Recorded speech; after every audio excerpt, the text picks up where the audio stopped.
नमस्कार, मैं खुशी सिंह और आप देख रहे हैं श्री न्यूज। खबर लखनऊ से सामने आ रही है। वक्फ संशोधन अधिनियम 2024 को लेकर मंगलवार को संयुक्त संसदीय समिति की बैठक शुरू हो गई है और इस बैठक में मुस्लिम धर्मगुरुओं और संगठनों ने इस विधेयक पर सुझाव और आपत्तियां ली जा रही है।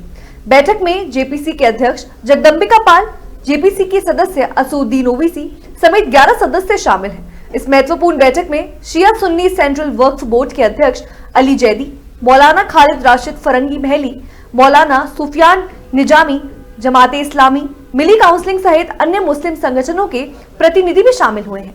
जेपीसी के अध्यक्ष जगदम्बिका पाल का ये लखनऊ में दूसरा दौरा है।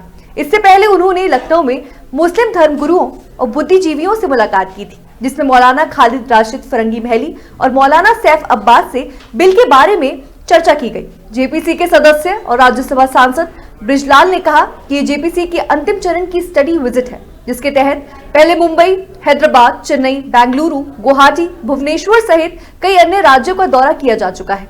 इन विजिट्स के बाद समिति अपनी रिपोर्ट संसद में पेश करेगी, जिसके आधार पर वक्फ संशोधन अधिनियम पर आगे की कार्यवाही की जाएगी। सुधार के लिए एक बहुत ही पॉजिटिव कदम है।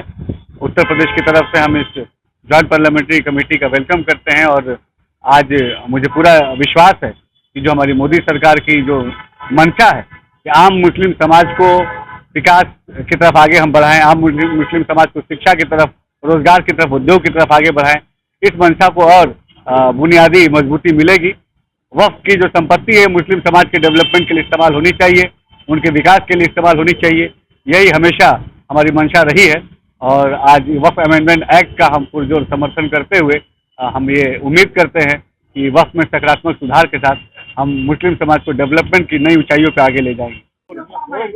कमेटी आई है, हम लोग यहाँ पर आए हैं, तमाम मुस्लिम ऑर्गेनाइजेशन के लोग अभी अपने जेपीसी के सामने अपना point of view in amendment के सिलसिले में रखेंगे और हम लोग उम्मीद है कि पूरी हम लोग की बात सुनी जाएगी और उसके अकॉर्डिंगली ही आगे की कार्रवाई होगी। लिहाजा आज की मीटिंग का क्या आउटकम रहता है ये इंशाल्लाह मीटिंग के बाद बताया जाएगा। देखिए, जेपीसी की जो बैठक यहाँ आहूत की गई है, उत्तर प्रदेश में वक्फ बोर्ड और शिया सुन्नी की जो संपत्ति है उसमें क्या क्या विवाद है और जो नया कानून बनाने की तैयारी हो रही है उसी पे असेसमेंट हो रहा है और कोई बात नहीं।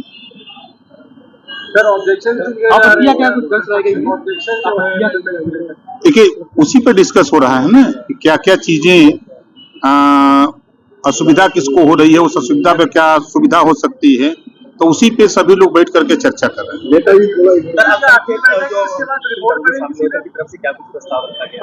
देखिए, जो प्रस्ताव लोगों की तरफ से रखा जा रहा है वो खुद कमेटी अपना डिस्कस कर रही है और स्टेट के जो अधिकारी हैं वो आपस में डिस्कस करके वो उसको हल कर रहे हैं। सर, लगातार आप माइनॉरिटीज के बीच में जा रहे थे, उनकी तरफ से जो विरोध हो रहे थे उन पॉइंट्स को क्या नहीं, देखिए, विरोध करने वाले जो लोग, कुछ लोग हैं जो वक्फ बोर्ड की जमीनों पर अवैध कब्जा करके उसका दुरुपयोग कर रहे हैं, वो लोग विरोध कर रहे हैं। सरकार की मंशा है कि जो महिलाएं हैं, गरीब कमजोर मुस्लिम हैं, उनको भी इसका लाभ मिले।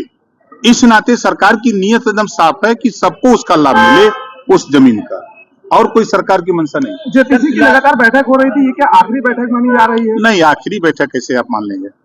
ये पूरे देश में सर्वे हो रहा है, पूरे देश के लोगों का असेसमेंट ले रहे हैं, उस स्टेट की क्या है वहाँ की जानकारी ले रहे हैं। जैसे आज यहाँ आए हैं तो यूपी का ले रहे हैं, अलग अलग स्टेटों में घूम घूम करके जब ये ले करके जब फिर जाएंगे, फिर एक बैठक दिल्ली होगी, तब उसके बाद आगे निर्णय होगा। 31 तारीख को रिपोर्ट में पूरी पेश करनी है। क्या इस बार सत्र में पेश किया जाएगा जो रिकमेंडेशन आएंगे? क्या वो कमेटी जो तय करेगी वही बता सकती है।